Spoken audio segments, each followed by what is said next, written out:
허환구의 라디오 오늘. 여러분 안녕하십니까, 허환구입니다. 트럼프의 수성이냐 바이든의 탈환이냐, 미국만이 아니라 전 세계의 관심사죠. 미국 대통령 선거 투표가 우리 시각으로 오늘 오후 2시부터 시작이 됐습니다. 지금까지 여론조사 결과만을 놓고 보면 조심스럽지만 바이든의 승리가 점쳐지고 있는데요. 트럼프 대통령이 텍사스와 플로리다에서 이기지 못하면 바이든의 대승, 초박빙 승부까지 가게 된다면 펜실베니아 우편 투표 개표까지 승자를 가리지 못할 수도 있습니다.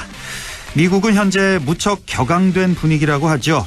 트럼프 지지자와 바이든 지지자가 갈리며 폭동 분위기마저 감지되고 있어 상점은 문을 닫고 약탈에 대비하고 있다고 합니다. 21세기 세계 최강대국의 풍경치고는 꽤나 살벌하고 후진적으로 보이네요. 11월 3일 화요일 라디오 오늘, 광고 듣고 시작합니다. 하고 싶은 거 멈추지 마. 좋아하는 거 멈추지 마. 관절 내 인생을 멈추지 마. 뉴마스터. 관절에 강력히 흡수되어 염증 스타. 인생은 논스타. 관절은 뉴마스터. 부착 케어. 삼양 바이오팜. 안녕하세요, 이진욱입니다. 누군가에겐 충전이, 누군가에겐 힐링이 필요한 지금, 더욱 새로워진 아메리칸 픽업 트럭 콜로라도와 함께 나만의 시간을 가져보세요. 파워풀한 312 출력, 압도적 공간 활용성, 리어뉴 콜로라도. 웰컴 투 콜로라도. Chevrolet, find new roads. 자, 따라해보세요. 이카운트 ERP 4만원 회계관리, 이카운트 ERP 4만원 재고관리, 이카운트 ERP 4만원 생산관리. 사업 성공 함께해요. 이카운트 ERP의 모든 기능을 월 4만원에 드립니다. 이카운트 가입비 부가세 별도. ETF 미래 에셋 ETF 요즘 핫한 2차 전지 헬스케어 바이오 클라우드 투자하는 테마형 ETF 그걸 잘하는 건 전 세계에서 50조 원 넘게 ETF를 운영하는 미래 에셋 글로벌 ETF 타이거 ETF 글로벌 X ETF가 있는 미래 에셋 글로벌 ETF. 원금 손실에 유의하세요. 파주 센트럴밸리 산업용지 완판 신화를 이어갈 상업, 주거, 지원용지 투자의 기회. 역세권 입지에 서울 문산 고속도로까지 남북 경협의 수혜지에서 프리미엄 투자의 중심지로 거듭날 파주 센트럴밸리. 문의 1522-0844. 내가 가장 중요시하는 거? 시크함을 유지하면서도 때로는 강렬한 디테일을 놓치지 않는 것. 스타일리시 퍼포먼스 세단 2021년형 더 뉴 말리부 스페셜 에디션 레드라인 출시. 블랙앤레드 포인트에 무선폰 프로젝션까지 강렬한 디테일로 스타일을 완성하다. Chevrolet, find new roads. 나에게 꼭 맞는 생유산균 락토핏. 아기에게 락토핏 아이들도 락토핏 우리 가족 락토핏 맞춤형 생유산균. 종근당 건강기능식품입니다. 네, 라디오 오늘 화요일 순서 시작합니다. 1부 한 주간의 시사 이슈 알아보는 최영일의 시사 따라잡기 준비되어 있고요. 2부 이슈 오늘에서는 영주댐 방류를 두고 지역에서 반발이 큽니다. 잠시 후 영주댐 수호추진위원회 강성국 위원장 연결해서 자세한 얘기 나눠보겠습니다. 이어서 라디오 드라마 낙동강 전선도 계속됩니다. 라디오 오늘 생방송 놓치신 분들 유튜브로도 다시 들으실 수 있습니다. 많은 애청 바랍니다. 네, 시사 따라잡기 시작합니다. 오늘도 최영일 시사평론가와 함께합니다. 안녕하십니까? 네, 안녕하세요. 예, 평론가님, 오늘 준비된 내용에 앞서서요. 이건 좀 간단히 한 두 가지만 그냥 짧게 좀 확인 좀 하고 갈게요. 이명박 전 대통령 최종 17년 확정돼서 이제 기결수가 됐는데, 그렇죠? 이렇게 되면 이제 전직 대통령 예우 박탈되는 거 이제 다 알고 계시는데. 네네. 최영일 평론가나 저나 방송을 하게 되니까 이 호칭이 상당히 좀 조심스럽더라고요. 지금 보면 맞습니다. 이명박 씨라고 호칭을 방송에서 많이들 하던데, 맞습니다. 혹시 이 전직 대통령 호칭에 대한 규정 이런 게 따로 있나요? 혹시? 예, 사실은 방송사에서는 공식적으로는 앵커나 아나운서 분들은 이게 이제 표준어를 따라야 되지 않습니까? 예. 그러니까 이제 말씀하신 이 고위공직자 예우에 관한, 특히 전직 대통령 예우에 관한 이제 규정을 보면 시라는 호칭이 이제 가장 정식입니다. 아, 그래요? 예, 뭐 전 대통령 이렇게 이제 이것도 예우에 해당하는 거죠. 아, 근데 이제 방송은 이게 공적인 하나의 자산이기 때문에 그렇고요. 사회적인 자산. 예. 저처럼 패널로 출연하는 사람은 현이상 부르면 됩니다. 아, 뭐 상관이 없군요. C라고 해도 되고, 불러도 뭐 되고, 전 대통령이라고 불러도 되고, 또 뭐 이 전두환 전 대통령, 전두환 씨, 전두환 전 장군, 뭐 상관없습니다. 네. 뭐 심지어 또 뭐 독재자라고 부를 또 사람도 있을 수 있죠. 그렇군요. 네. 그래서 그 부분에 있어서는 패널은 이제 통상예, 편의에 준하면 되고, 공식적인 멘트를 이제 방송에 소속돼서 하는 분들은 C라는 호칭이 가장 정상적인 호칭이 되겠습니다. 그러니까 어떤 방송에서 C라고 했다가 전 대통령이라고 했다가 우리 청취자 여러분들도 많이 헷갈려하실 것 같아서 그렇지 않고 또 이 주시청층의 정서에 맞추는 경향이 있기 때문에 그 정답이 있다라고 보기는 또 어렵겠습니다. 오늘 또 오후에 홍남기 부총리 사표 소식이 들어와 있던데 사실 최근에 이게 얼마 전에 그 양도세 그 대주주 요건 지금은 뭐 10억인데 내년부터 3억으로 내리니 많으니 홍남기 부총리는 3억으로 내리자 또 당에 민주당에서는 아니다 10억 그대로 유지해야 된다 이렇게 했는데 결국은 유지 쪽으로 가닥이 잡혔잖아요. 10억 됐죠. 근데 홍남기 부총리가 또 이제 이긴 것도 있죠. 왜냐하면 당정 간에 지금 이제 재산세 인하 대상의 기준이 정부는 공시지가 6억 이하, 이 여당은 9억 이하 좀 이제 광폭으로 늘려보려고 했는데 요거는 정부안대로 이제 6억에 합의가 됐고 그 대신에 지금 말씀하신 대주주 기준은 이게 좀 엄격하게 적용하라는 게 또 홍남기 부총리 입장인데 그렇죠. 동학 개미들이 상당히 좀 또 격노했어요. 그래서 이제 민심을 생각하면 이제 여당 쪽에서는 이거 10억 현행대로 하자. 사실 여기에 해당되는 동학 개미 별로 없습니다. 그럼에도 불구하고 한 종목에 3억 이상 넣는 동학 개미가 얼마나 많겠어요, 사실. 극소수죠. 그런데 문제는 뭐 그럼에도 불구하고 누구나 다 돈을 벌 수 있다라는 기대감에 주식 투자를 하는 거니까. 그래서 이건 이제 홍남기 부총리가 이제 여당 쪽에 졌는데 문제는 오늘 국무회의가 끝나고 바로 사직서를 냈죠. 그러니까요. 사의를 표했는데 이 강민석 그 청와대 대변인은 문재인 대통령이 즉시 반려하고 재신임했다 이렇게 발표를 했어요. 근데 홍 부총리 국회에 갔습니다. 근데 국회에서 물어보니까 국회의원이라고 내가 반려 소식은 듣지 못했다. 이렇게 이야기를 했고 지금 후임자가 내정될 때까지는 최선을 다해서 일해야 되는 게 공직자의 자세가 아니겠느냐.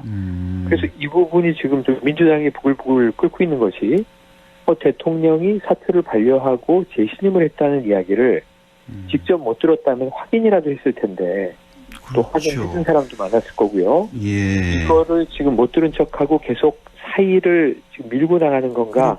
그렇죠. 하는 부분 때문에 지금 약간 민감한 문제가 지금 생겨서. 그래서 지금 궁금한 게 지금 뭐 최근에 왜 국민청원도 있었잖아요. 홍남기 부총리 해임시켜라 그런 것도 있고 이번에 왜 양도세 이거 3억 이것도 이제 불발돼서 홍남기 부총리가 이걸 항의 표시로 항의 표시로 이제 사표 내던진 거냐 이게 좀 궁금하더라고요. 아무래도 그렇게 봐야 될까요? 아닙니다. 항의 표시가 뭐 좀 섞여 있거나 깔려 있을 가능성은 농후하지만 사실은 이게 사표를 던졌다는 것은 이 고위공직자잖아요. 감정에 따라서 움직이진 않을 것이고 상당히 그동안 이 경제적인 문제에 대해서 부담과 스트레스를 많이 끌어안고 있었죠. 그렇겠죠. 그리고 여당의 공격을 많이 받았습니다. 그렇습니다. 오히려 여당 공격을 많이 받았어요. 코로나19를 확장해야 되는데 너무 보수적으로 추경도 찔끔찔끔하고 맞습니다. 그다음에 좀 선제적으로 재정 확장에 대해서 미온적이고 긴급 재난 지원금 때도 반대했고 그렇습니다. 홍 부총리의 강경한 입장 때문에 2차 때는 결국은 선별로 갔잖아요. 근데 이런 부분들을 오히려 좀 보편으로 갔어야 한다. 더 풀었어야 한다. 재정 아무리 풀어도 홍 부총리가 지금 대척점에 있는 인물이 묘하게 이재명 경기지사인데요. 이 더 풀어라, 다 줘라 하는 입장이고 홍 부총리는 정부 입장은 그렇지 않다. 근데 이 스트레스가 야당의 공격이라면 오히려 잘 버텼을 텐데 여당의 공격이 오히려 뼈아픈 대목이 있었지 않습니까? 앞으로 직무 수행을 언제까지 더 할 것인가가 오늘 조금 복잡한 상황이 어떻게 풀리느냐를 봐야 될 대목입니다. 오늘 내일 좀 어떻게 처리가 될지 봐야 되겠고 이 홍남기 부총리 대척점에 있는 사람이 이재명 지사랑 월요일에 여기 출연하는 최백은 교수가 여기 출연할 그렇죠. 때마다 더 풀어야 된다. 그렇죠, 2차 그렇죠. 재난지원금 더 해야 된다. 항상 주장을 했고 지난주부터는 자리에서 물러나야 된다. 이제 이 얘기까지 나오던 차에 이제 사표 소식이 들려와서 예, 좀 한번 여쭤봤고요. 오늘 할 얘기가 스트레스를 준 분 중에 한 분이네요. 예, 오늘 할 얘기가 참 많습니다. 지금 오늘 오후 2시부터였죠. 미 대선 그 본투표가 시작이 됐는데 지금 어떻게 상황이 좀 전해진 게 있습니까?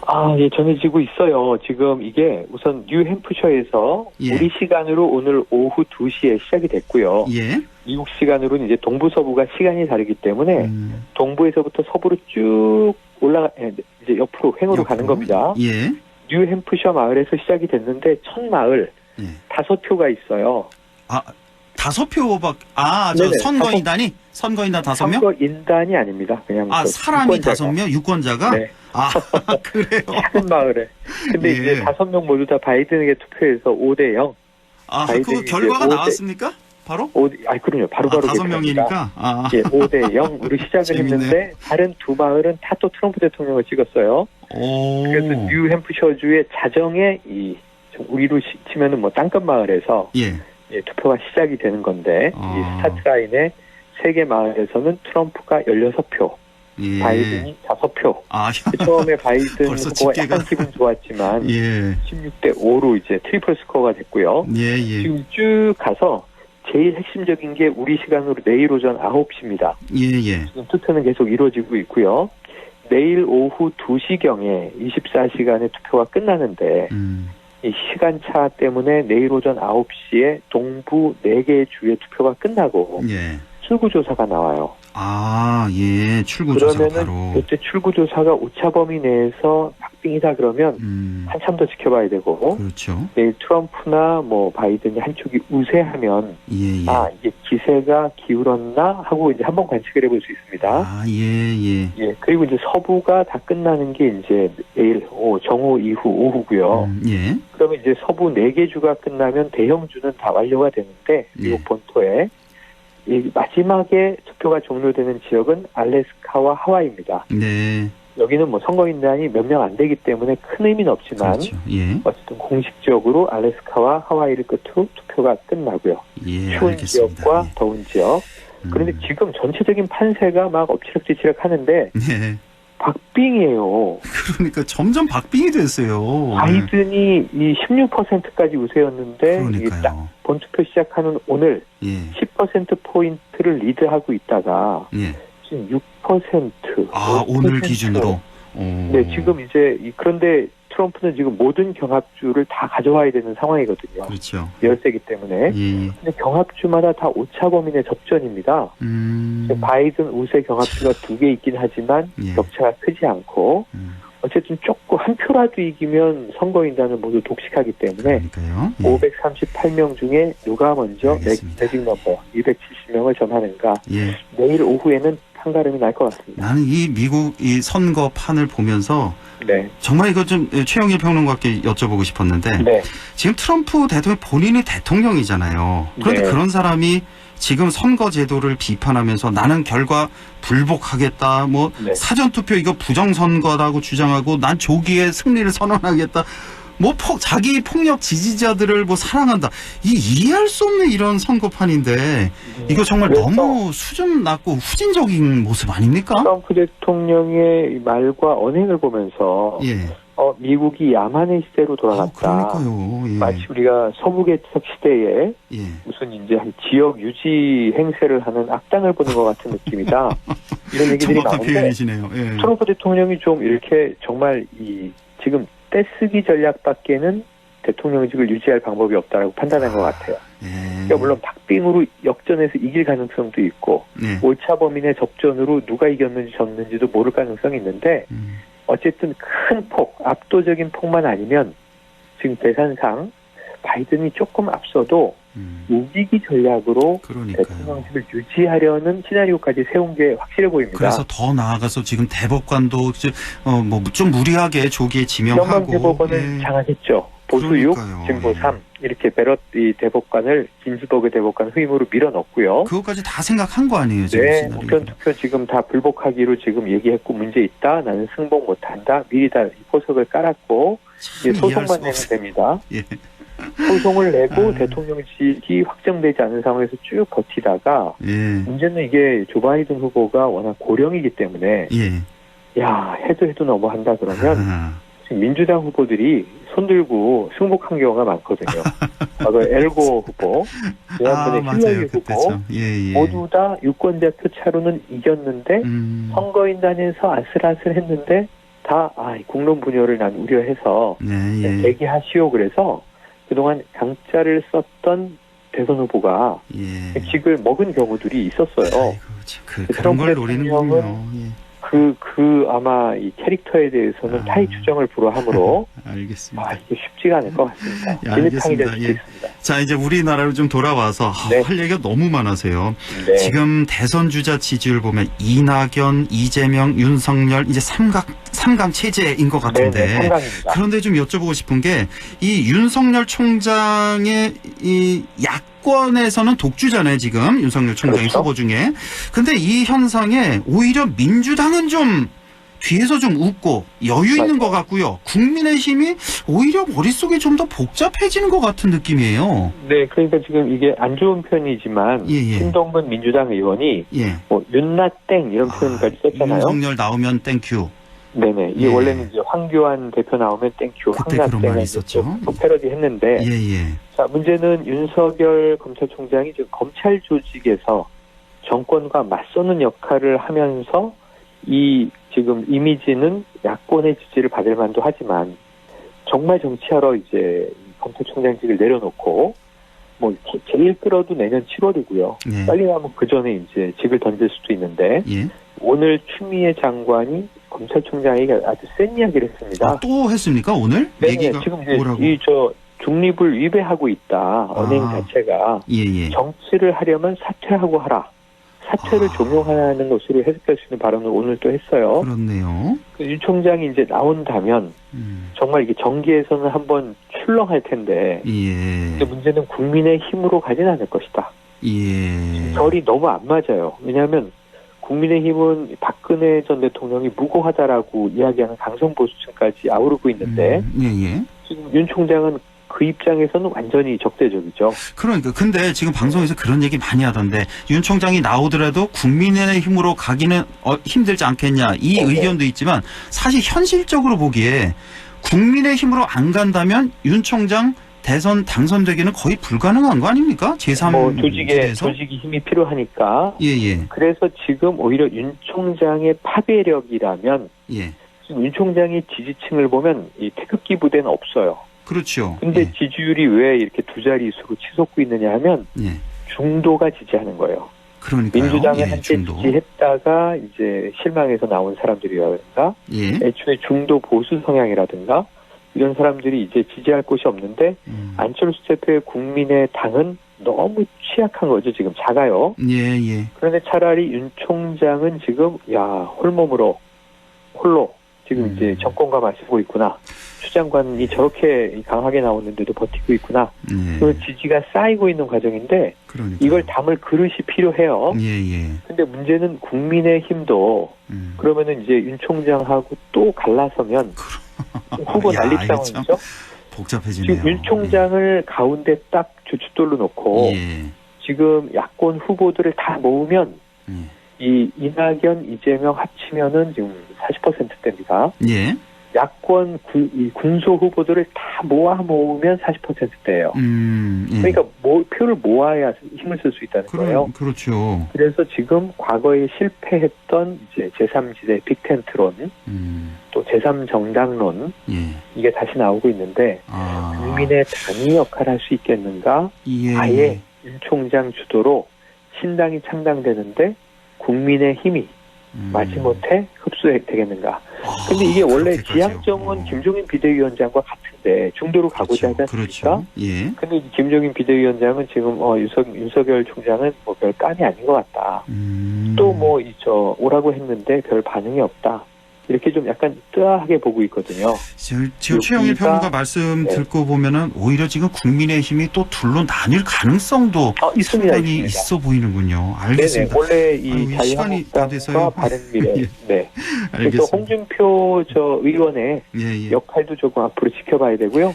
아마 복잡하게 돌아갈 것 같습니다. 자, 지금 시간이 다 돼서 1분 내로요. 정말 1분 내로. 지금 민주당 전당원 투표했잖아요. 이것도 할 얘기가 참 많은데 이거 1분 내로 한 말씀만 좀 해주세요. 한 말씀만 드리면 저는 유인태 의원, 친노의 원로죠. 이분이 방송에서 한 이야기가 이게 정말 잘못한 것이다. 국민들에게 면목이 없는 일이다. 야당은 비판하는 게 당연하죠. 왜냐하면 민주당에서 후보 내면은 불리해지니까. 그렇죠. 정의당도 그렇고. 근데 당 내부에서조차 쓴소리가 나오는 것은 한 번쯤 귀담아 들어야 되는데 자, 이낙연 대표가 대권까지 가는데 내년 재보선을 포기할 수는 없었을 거예요. 서울, 부산을. 충분히 이해가 되기 때문에 지금 사과도 하고 있고 비판을 감수하고라도 당원들의 이제 이 의지다라고 하는 명분을 통해서 실리를 추구하는 과정인데 조금 안타까운 건 86% 이상이 이제 후보 내라, 공천해라, 당원 바꿔라 지지한 건 당연한 이제 예상인데 너무 투표율이 낮았어요. 26%였죠. 네네. 3분의 1도 채 안 돼서 이건 그냥 뭐 의결이 아니라 여론을 누른 것이다라고 했지만 그래도 조금은 면이 구겨진 상황입니다. 자, 여기서 여야 후보군 민주당 2명씩만 좀 말씀해 주세요. 국민의힘 2명, 민주당 2명.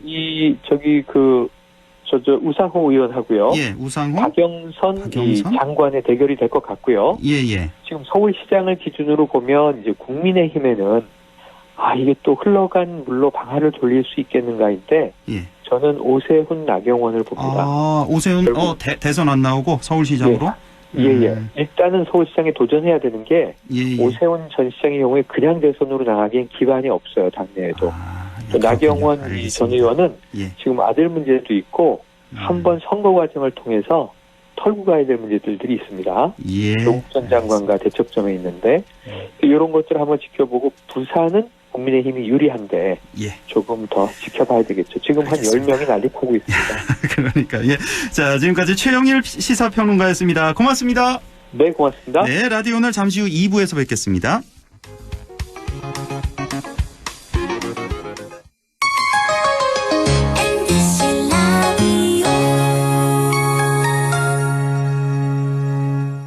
할인점보다 더 실속 있고 편의점보다 더 편리하게 살 수 있는 곳, 시장보다 더 정이 넘치고 백화점보다 더 품격 있는 곳, 이런 곳이 없을까요? 네, 우리 동네 우리 할인점 홈마트가 있습니다. 지난 25년간 항상 고객과 함께한 홈마트. 용상점, 자이점, 신용주점, 서천점에서 새롭게 고객님께 다가갑니다. 홈마트. 선생님, 전 보건의료인이 꿈인데 좋은 고등학교 있나요? 있고 말고 안동의 보건간호 특성화 학교인 예일메디텍 고등학교가 있지. 예일메디텍 고등학교는 남녀공학으로 보건간호과 2개 반을 모집한단다. 남들보다 일찍 준비한다면 너의 꿈에 날개를 단 거지. 예일메디텍 고등학교. 갑자기 일을 그만두라고? 왜? 전화해봐 1577-2260. 월급을 깎는다고? 말도 안 돼. 일하다가 다쳤다고? 괜찮아? 전화해봐 1577-2260. 당신 곁에 생각보다 큰 힘. 민주노총. 안녕하세요. 최하정이에요. 천리길도 빈틈없는 마스크 착용부터 직급 연차 구별 말고 둘 이상은 거리 두자. 음식은 덜어 먹어야 맛이요. 식기는 따로 써야 맛이다. 우리들의 생활 습관 하나하나가 안전을 지키는 백신 아닐까요? 공익광고협의회.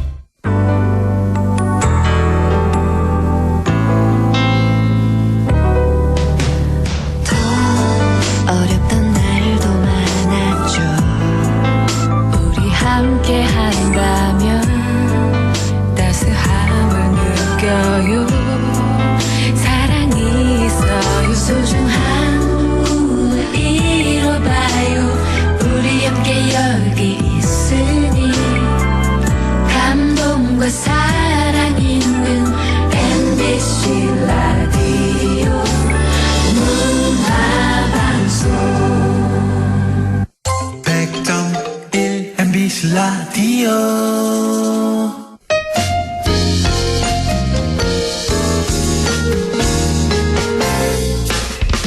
지금 여러분께서는 안동 MBC 시사정보 프로그램 허환구의 라디오 오늘을 듣고 계십니다. 저는 사생결담 강지혜입니다.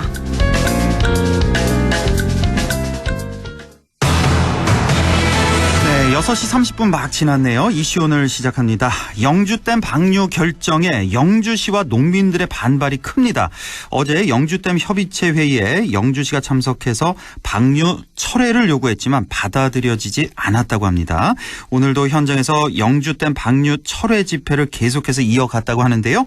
영주댐 수호추진위원회 강성국 위원장 연결되어 있습니다. 강 위원장님 안녕하십니까?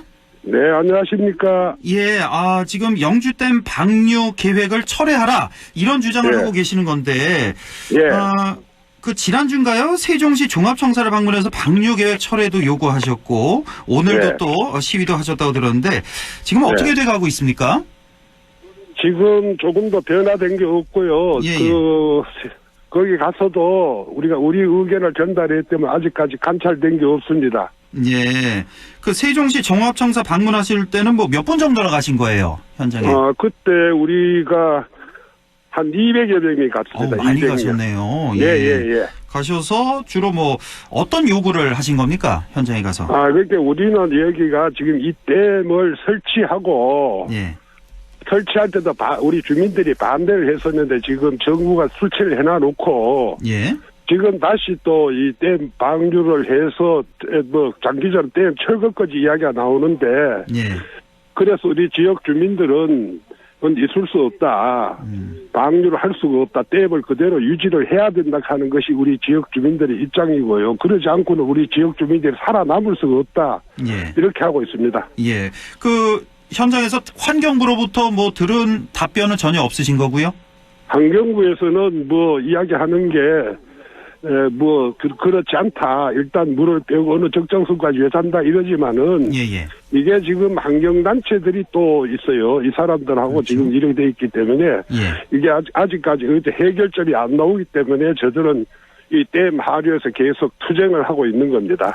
그러니까 다시 한번 좀 정리를 해보자면 환경부하고 환경단체 측에서는 이거를 그 영주댐을 다시 철거를 하려고 한다 이렇게 보시는 거죠? 그러니까 물을 완전히 옛날 자연 복원으로 돌리겠다 이러는 거 아닙니까? 그렇죠. 그렇게 하려는 것 같다 이렇게 보시는 거고. 아니 그러니까 그런 계획까지 서 있더라고요. 서 있고 아예 지금 뭐 영주 시민들 영주댐 수호추진위원회에서는 그거 안 된다, 철거 안 된다. 이런 주장이시고. 방류를 하는 것도 안 된다 이래 돼 있습니다. 방류도 안 되고 지금 이 방류를 하게 되면 영주댐 철거에서는 안 되는 그 이유 좀 말씀해 주세요. 이유가 댐을 설치해놓고 물을 빼서 자연의 생태로 돌아가면은 저들 이주민이냐 우리 영주 시인은 이것이 하나의 흉물로 남지 않습니까? 그리고 우리 여기 수몰민들이 이주촌에 있는 분들은 앞으로 이렇게 되면은 정말로 있을 수 없는 고난을 겪어야 된다 이렇게 되어 있습니다. 그 흉물로 방치될 것이다. 영주댐 인근이. 그래도 이주민들도 피해가 크다는 말씀이시고 지금 방류를 하게 되면 농업용수 공급에 차질이 있을 수 있다. 그래서 그래서 최소 그 기준 수위 149m는 지켜야 한다. 이런 요구도 하셨죠. 그래서 물을 좀 빼야 된다 하면은 우리로서도 양보를 해서 농업용수를 취수할 수 있는 선까지 149m는 유지를 해야 하고 그래야 고지대에 농사를 지을 수 있다. 그래서 왜 그러냐면 영주시에서 취수탑을 만들어 놨어요. 고지대에 물을 올려주기 위해서. 그래서 그 취수탑을 활용할 수 있는 수위가 149m입니다. 그래서 그거라도 구경해달라고 이렇게 돼 있습니다. 지금은 혹시 몇 미터 정도 차이 있습니까, 물이 대략? 지금 현재는 156.7m. 156m 정도. 그러니까 한 7m 정도는 방류를 해도 되는데 149m 정도는 지켜달라는 말씀이시고. 그걸 안 하면 취수장에 물을 공급할 수가 없습니다. 그렇군요. 자, 그런데 환경부에서는 지금 영주댐은 아직 준공 허가가 나지 않았고 또 안전성과 생태계 논란이 지속되고 있다. 이걸 확인차 시험 담수한 것을 방류한 것이다. 그 보통은 준공 허가 전에 담수를 하지 않는다 이런 입장이에요. 이런 입장에 대해서는 어떻게 생각하십니까? 아니 그래서 지금 저들이 하는 이야기는 지금 현재 댐 준공 검사는 낮습니다. 준공 검사가 낮다고요? 예, 낮고 이게 낮다요? 사업성 준공 검사가 안 낮다 하는 거는 이 댐 주변에 문화재 이런 고가 같은 이런 이주촌을 지금 짓고 있습니다. 예. 그거가 완성이 안 됐다고 지금 준공 검사가 안 났다는데 댐 자체 준공 검사는 낮습니다. 아, 이거 확실한 겁니까? 댐 자체는 준공이 낮다. 예, 낮습니다. 아, 그렇군요. 그러니까 이제 종합 사업성 그 준공 검사가 안 났다. 그건 뭐냐면 이제 문화재 이주촌에 문화재가 아직까지 다 이주촌에 다 제가 안 됐다 이겁니다. 예, 그렇군요. 그러니까 100% 완벽하게 다 준공이 난 건 아니고 그 댐 자체만은 준공이 났다. 댐 자체는 이상이 없죠. 그렇죠. 댐 자체는 이상이 없고 준공이 난 거고 그 문화재 이주촌 이쪽에 이제 준공이 안 난 거다는 말씀이시고요. 어제였죠. 11월 2일 영주댐 협의체가 대전에서 이제 6차 회의를 가졌는데 이 영주댐 방류 결정 문제를 다시 논의한 걸로 알고 있습니다. 여기 어떤 결정이 났습니까? 다시 논의했는데도 저들은 149m만 유지를 해주면 모든 것이 대걸 하겠다 했는데 그거를 지켜주지 못하고 있기 때문에 지금 어저께 결론은 회의 결과에 아무 적이 없습니다. 그렇군요. 조금 전에 환경단체 얘기도 해주셨는데 사실 영주댐으로 인해서 수질이 악화되고 생태계가 훼손된다. 영주댐을 아예 해체하고 내성천을 복원해야 된다. 이런 주장도 꾸준히 제기가 되고 있는데요. 이 점에 대해서 어떻게 생각하십니까? 이게 그러니까 댐을 설치해서 생태계 변화 이거는 지금 현재 또 그 환경부에서 3개 댐 협의체에서 3가지 문제로 지금 모니터링을 하고 있습니다. 내년도 12월 말까지요. 2021년 12월 말까지 하고 있는데 이것도 아직까지 다 하지도 안 하고 지금 이 환경단체 그 여론에 밀려서 방류를 하려니까 우리 시민들은 더 격분을 하고 있는 거죠. 아, 그렇군요. 지금 아까 이주민들 얘기도 해주셨는데 지금 정든 고향을 떠난 그 이주민들 이분들의 그 심정이랄까요? 그 입장 어떤 말씀들을 하시던가요? 네, 지금 저들의 여기에 그 자연 속에서 자연의 조선에 살다던 우리 주민들이 이주를 하면서 도시나 또 객지로 떠난 분들은 생활 환경의 변화라서 죽은 사람들도 많습니다. 아, 그래요? 예. 그러고 지금 현재 여기에 이주촌을 만들어서 이주민이 살고 있습니다. 이 댐 주변에. 그럼 댐 주변에 이주촌을 만들어놓고 댐을 지금 헐어버리면은 우리 이 이주민들은 어떻게 해야 되느냐. 이것이 그런 생계 문제도 지금 거론이 돼야 될 문제입니다. 그렇군요. 예, 알겠습니다. 자, 지금 영주댐의 조속한 정상 운영을 바라고 계실 텐데 끝으로 덧붙이고 싶은 말씀이 있으면 좀 전해주시죠. 그래서 어쨌든 간에 이 댐은 저들이 설치 반대를 했던 사람들이 지금 설치가 되었으니까 제대로 정상 운영이 되어서 이 자연경관에 또 이것이 또 댐이 제대로 운영이 잘 되면은 경제성도 있고 이렇게 해서 또 경관도 좋고 이래서 우리 수몰민들도 옆에 이주를 해가지고 있지만은 그거라도 가지고 거기에 또 무언가 목적을 가지고 살아갈 수 있기 때문에 어떤 방법이 있어도 이거는 방류를 하지 말고 댐이 정상화될 수 있도록 해주기를 바랍니다. 알겠습니다. 요즘에 고생이 많으신데 이 문제 빨리 좀 해결이 됐으면 좋겠네요, 위원장님. 예, 말씀 고맙습니다. 네, 고맙습니다. 네, 지금까지 영주댐 수호추진위원회 강성국 위원장이었습니다. 예, 우리 좀 날씨 알아보죠. 김도연 캐스터 전해주세요. 네, 북쪽에서 한기가 지속적으로 내려오고 있기 때문에 낮에도 기온이 크게 오르지 못한 하루였는데요. 찬바람에 벌써 겨울인가 싶으실 겁니다. 아직 가을을 채 느껴보지 못한 분들도 많이 계실 텐데요. 아직은 떠나보낼 준비가 되지 않은 것 같죠. 오늘 밤 사이 복사 냉각까지 더해져 내일 아침은 더 춥겠습니다. 갑자기 추위가 심해지다 보면 사실 찬바람이 어느 정도인지 실감하기 어려울 때도 있는데요. 12월 초순의 날씨 정도라 생각하시면 되겠고요. 겨울로 또 크게 어색하지 않을 만큼 공기가 차갑겠습니다. 서리가 내리거나 얼음도 얼겠고 따뜻한 옷차림 준비하시고 감기 조심하시기 바랍니다. 가을이 이대로 떠나버리는 건 아닌가 싶겠지만 내일 낮부터는 점차 기온을 회복하겠습니다. 이후 기온이 다시 오름세를 보이긴 하지만 11월에 들어선 만큼 앞으로는 부쩍 쌀쌀한 날씨가 계속 이어지겠습니다. 공기는 깨끗하고요. 영주에 내려졌던 강풍주의보는 해제됐습니다만 여전히 찬바람은 계속 이어지고 있습니다. 내일 기온은 아침이 영하 3도, 한낮에 11도 예상됩니다. 예천 현재 기온은 어제 시간보다 2도 낮은 6도, 체감온도는 3도, 습도는 30%입니다. 날씨였습니다.